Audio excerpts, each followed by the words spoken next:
Hello, welcome back to another episode of the Bonsai Blacksmith. Here we are in Maine, and I'm going to put together a Maine field themed bonsai forest. What that means is I'm going to take what a field that has been forgotten by farmers, maybe by a generation or two, starts to look like when the trees start to take it back over. So that's what this bonsai forest is going to be. We're going to include Fraxinus pennsylvanica. We're going to include buckthorn. I'm not sure which one it is. Prunus virginiana, which is chokecherry. We're also going to put wild strawberry in there and also wintergreen as some of the undergrowth. So let's get started.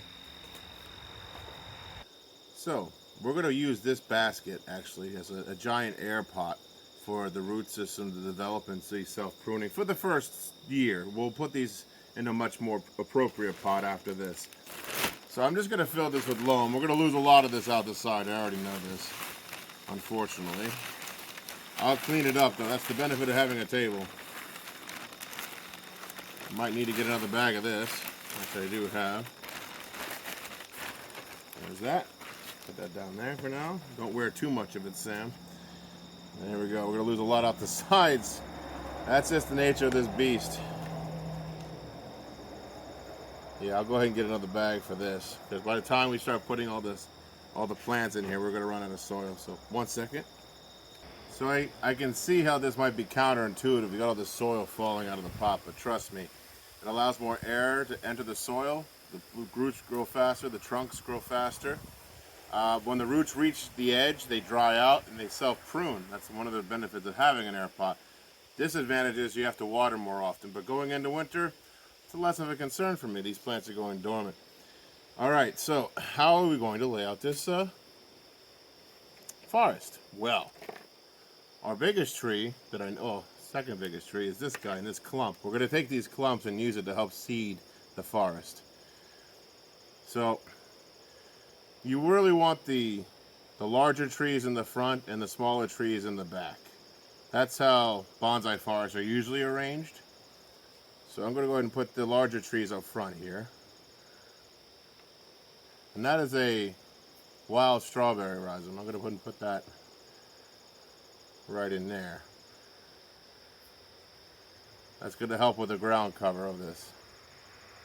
Pack that in. Now there's going to be some more. We have a lot more to go with here. Here, get that four-leaf clover out of there. No offense to you, four-leaf clover. Well, it wasn't four-leaf, but a clover nonetheless. This is ash as well. Smaller tree though, so you might want to put this in the back, in the further back, like so. And I'm going to go back and cut this grass. That's going to be probably part 2. We have another ash here. Now these are just ash trees that I save from my driveway. They're just literally growing in the yard everywhere, and I just hate stepping on them, knowing that they could be turned into trees, into bonsai trees. So that's what I'm going to work on, helping them, angle them, encourage them into new shapes. Not every one of these are an ash tree. Some of these are actually, we have one buckthorn, we have one wintergreen, of course they got the wild strawberry. I have another one that's already part of. So we had a little bit of a hiccup with the camera, so you missed a few placement choices. I was just talking about the different plants we have here. Basically, we have a buckthorn, we have a wintergreen and a wild strawberry and another wild strawberry. Then the rest of these are ash, except, let's see, ash, ash, ash. Yes, so the rest are ash. One buckthorn, one wintergreen, 2 strawberries. So it's almost the way I want it. I want to add a few more accoutrements. Maine is a rocky place. The more rocks, the better. And these are not in the distance, so I'm thinking just placing things like this works well. I gotta go in here and cut some of this grass back. It's driving me crazy. This is actually another ash trunk that's lost its leaves, so let's leave that alone.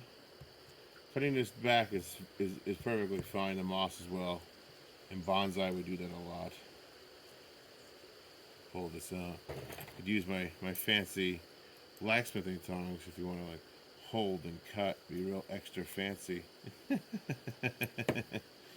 but I don't need to do that. Actually, letting this kind of degrade back into this for winter is going to be fine. I'm going to leave this outside.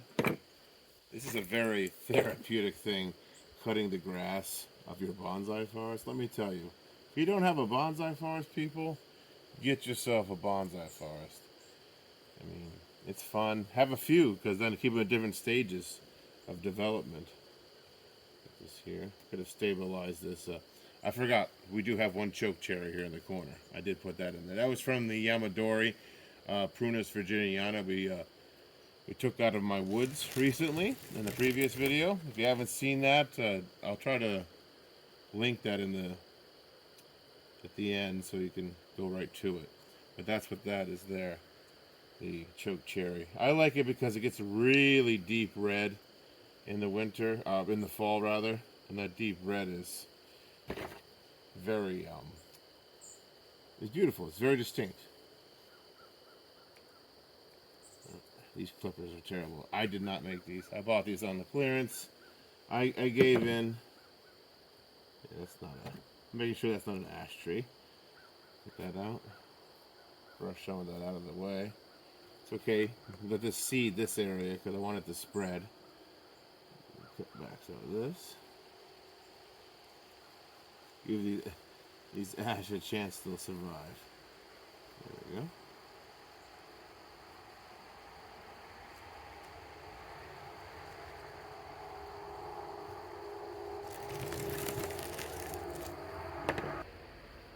I've got a better zoom on there for you folks so you can see what's going on.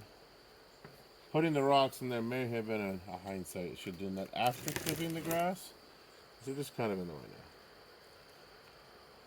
It's some fresh moss growing there. We always like fresh moss. A little tension on the blades help cut that too with this particular set of clippers. I will be making my own shortly, so stay tuned. Hopefully I didn't change the focus. I got it zoomed in right now from a distance. I apologize if it's not as fine grain, fine resolution as it usually is. I'll check that out here in just a second.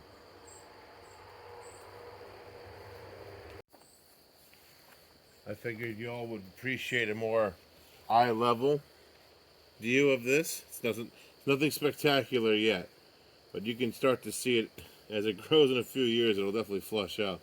Got to keep this grass down. I'd like to just maintain the moss if possible, but that's going to take some doing. I might have to pull these roots from these blades of grass, like so. That might actually be a better technique. Use the two sides of the clippers to hold pressure down so you don't tear the patch of turf to hell, and you get to pull that root system of the blade of grass right out. I'm thinking that might be a better technique, folks. I'm liking it already. It's faster than trying to snip it. Alright. Pull that out. Keep doing that. Just cleaned up. I want this to actually look decent before I walk away from it. It's only fair, even though this is all going to be dead in about a month. The frosts are coming, I'm told. Well, I know they are. I've lived here for a long time. There we go. Move some of this dirt around. There we go. Some of this has to be clipped. I don't want to pull up the roots of the saplings either. They're just as sensitive as the blades of grass in some cases, depending on where they are. Looks like a blade of grass to me. Take that off. Keep poking these out. The battle continues.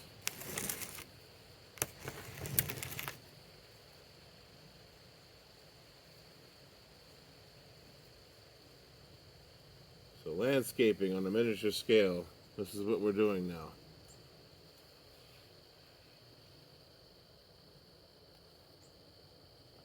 Using native, well, I'm assuming mostly native. I'm not sure of the grass, but I'm sure the moss and the trees, the wild strawberries are all native. It gives a better resolution close-up on this now.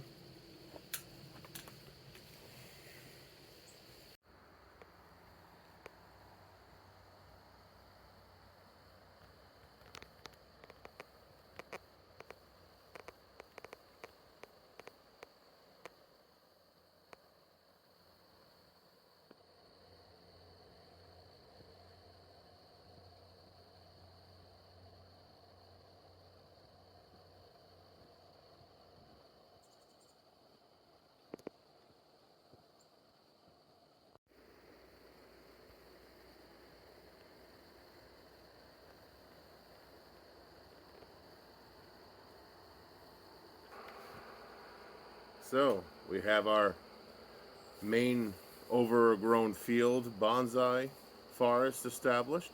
I'm looking forward to seeing how these different species interact and grow in this pot with the air pod set up at the same time.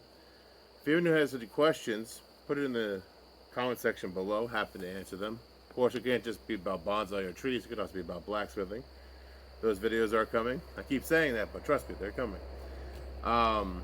If you haven't seen the previous video where I took this choke cherry, the Prunus virginiana, I have the root over rock Yamadora here. There's a whole video of me finding it and turning it into a proper bonsai tree, and in training anyway. It's going to need another season or two, probably 2, to start actually growing into that ramified bonsai, mature looking tree that we all want to see in a bonsai. So anyway, thanks again for hanging out with me, and until next time.